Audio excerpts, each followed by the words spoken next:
said last week, it was all a discussion about the land, was it? These Ammonites, and you see right there the kingdom of Ammon, wanted the land of Israel. They wanted the land of Israel. And Jephthah told them, this is our land. God gave it to us. You know, your God, which was Chemosh and Baal, your God gave you your land. Why should you inherit the land that God gave us? It was all about the land, by the way, which is interesting. Would you see the same thing happening today? What does Islam, what does the terrorist organization say about the land of Israel? This is our land. You took it from us. Jephthah said, no.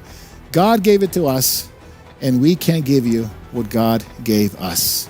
And so you can't have the land of Israel. It belongs to God in the first place, and he gave it to the children of Israel.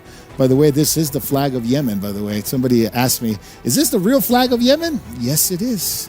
And I showed you the translation. Allahu Akbar means Allah is the greatest. Of course, what they're trying to say, he's greater than Yahweh. He's greater than God. Death to America, death to Israel, curse to Jews, victory to Islam. What a nice nation the Houthis are, right? It's in their flag. Do you think this is a spiritual battle? Oh, yeah. You know, I mentioned that last week. I said, you know, these things, most people would think, oh, Pastor, what are you talking about politics again? I said, no, it's not politics. It's just like abortion is not politics. Just like dealing with homosexuality and homosexual marriage is not politics. These are spiritual issues. Why? Because God talks about it. God mentions it in here.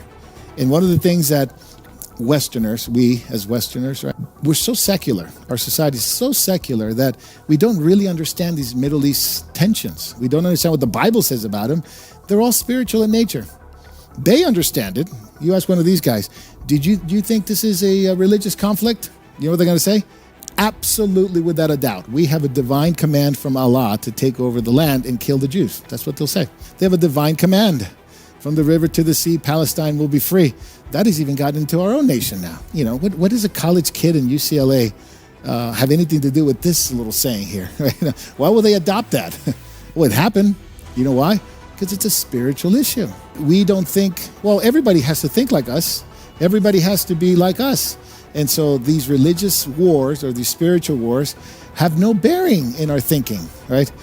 And because secularism is always, it's a religion too, by the way. Secularism is a religion. It'll always side with some spiritual thing. And you know who they're siding with? Islam. Why? Because to side with the living God is to side with the scriptures. It's to side with the Bible. It's to side with Jesus, right? The Jews are not innocent of themselves, but the Bible does promise that they will come to faith in a very difficult and dark time.